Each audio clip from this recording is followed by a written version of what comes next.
मैं समझता हूँ कि जो बात कही जा रही थी कि हम जिस माशरे में रहते हैं, इस माशरे में बहुत सी ऐसी बातें हैं जो कि बहुत अच्छी हैं। और मैंने जितनी दुनिया देखी है, मैं इस बात को अक्सर कहता हूँ कि जितनी आज़ादी पाकिस्तान में अक़लियतों को हासिल है, बहुत से ममालिक में नहीं है। और अगर हम जड़ांवाला की तरफ जाएं तो जो हमारे बुज़ुर्ग अभी बात कर रहे थे कि वहाँ जो कुछ हुआ वो बड़ा प्लान्ड था, क्योंकि एक ही वक्त में ना सिर्फ शहर में हमला हुआ बल्कि छोटे छोटे जो गांव थे उनमें भी हमला हुआ।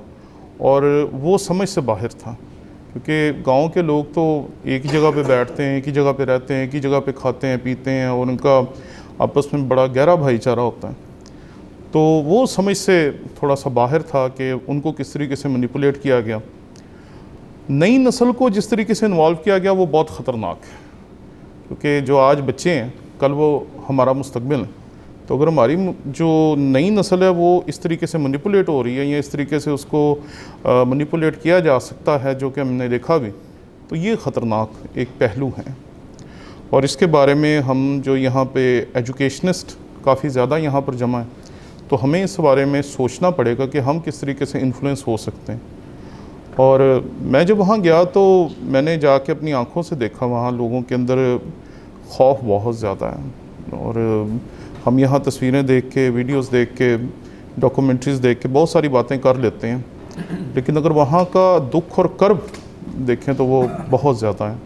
और बहुत से लोग हैं जो कि अभी भी जड़ांवाला के हैं, लेकिन वो जड़ांवाला में नहीं गए, क्योंकि उन्हें अभी भी डर है कि किसी भी टाइम दोबारा हो सकता है। जैसे आज हड़ताल की एक शुनीद थी कि शायद आज वहाँ हड़ताल होगी, तो बहुत ज़्यादा ये कहा जा रहा था कि हमारे लोकल लेवल पे जो आपस में लोग थे वो एक दूसरे को कह रहे थे कि आज ट्रैवल ना करें, कि आज भी कुछ हो सकता है।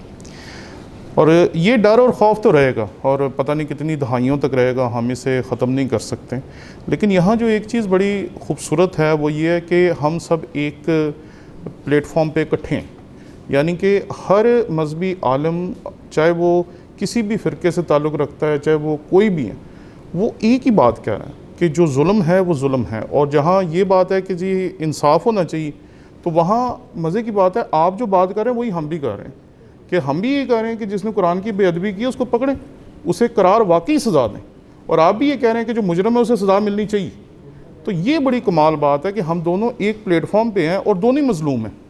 जिनके घर जले, जिनकी बाइबलें जली, वो भी मज़लूम हैं, और जिनके कुरान पाक की बेअदबी की गई वो भी मज़लूम हैं। तो फिर जालिम फिर कोई तीसरा है, और ये जो तीसरा है ये सबसे ज़्यादा ख़तरनाक है, क्योंकि वो जिस तरीके से इस सारी गेम को खेल गया है ये हम दोनों की समझ नहीं आई। और आपको याद होगा जब स्वीडन में कुरान पाक की बेअदबी का वाक़या हुआ, तो उस वक़्त हमारे मीडिया पे ये बात की गई, जियो न्यूज़ पे, उस टाइम शहबाज शरीफ साहब थे, उन्होंने भी ये बात की कि ये दरअसल ईसाइयों और मुसलमानों को लड़वाने की साजिश है। और वो साजिश जो है वो अब जाके कामयाब हुई। लेकिन तो भी जिस तरीके से केयर टेकर गवर्नमेंट ने, मजहबी इदारों ने, आप जैसे उस्तादों ने, आलमों ने जिस तरीके से मौसम को संभाल के रखा है, मैं कहता हूँ कि आहिस्ता आहिस्ता ये बेहतरी की तरफ जाएगा। क्योंकि जो तीसरी पार्टी है वो अभी भी शरारतें कर रही है। आपको हैरानी होगी कि मैं आज तज्जिया कर रहा था कि पिछले 10 दिनों में तकरीबन 10 केसेस ऐसे आए हैं जिसमें कहा गया कि जी यहाँ बेहुरमती हो गई, यहाँ बदतमीज़ी हो गई, यहाँ बेअदबी हो गई। हालांकि ये केसेस तो 10-10 साल बाद, 20-20 साल बाद कोई सुनने को आता था, कोई एक आध केसेस। तो ये एक प्रॉपरली प्लान्ड एक साजिश है जो दोनों धड़ों के दरमियान या दोनों मज़ाहिब के लोगों के दरमियान की जा रही है। और मैं ये समझता हूँ कि हमें जो कि थिंक टैंक अपने आप में आप लोग, तमाम उस्ताद लोग जो यहाँ पर जमा हैं, हमें इसके ऊपर सोचना पड़ेगा कि ये तीसरा कौन है, क्योंकि ना आप आग लगाना चाहते हैं ना हम आग लगाना चाहते हैं। तो फिर ये आग लगा के गायब कौन सा हो रहा है, तो ये बहुत ज़रूरी है। मैं जब जड़ांवाला में गया तो सरदार जी वहाँ गुरमीत सिंह मुझे मिले, और वो जब मिले तो उन्होंने मुझे कहा कि तुसी लेट हो गए। तो मैं कहा सही बात है, मैं लेट हो गया, क्योंकि मुझसे पहले वहाँ पहुँच के तो वहाँ लोगों को दिलासा वगैरह दे रहे थे। तो जो हमारी आपसी हमाहंगी है वो बहुत गहरी है, उसके स्ट्रिंग्स बहुत गहरे हैं, वो बड़ी, उसकी बुनियादें बहुत गहरी हैं। उसको दोबारा रिन्यू करने की ज़रूरत नहीं, उसको सिर्फ ब्रश अप करने की ज़रूरत है। दोबारा से एक दूसरे के साथ मोहब्बत और प्यार का एहसास दिलाने की ज़रूरत है कि हम माजी में भी एक दूसरे के साथ थे। जब ज़ल्ज़ला आता है तब भी हम एक दूसरे के साथ खड़े होते हैं, जब तूफ़ान आता है तब भी एक दूसरे के साथ खड़े होते हैं।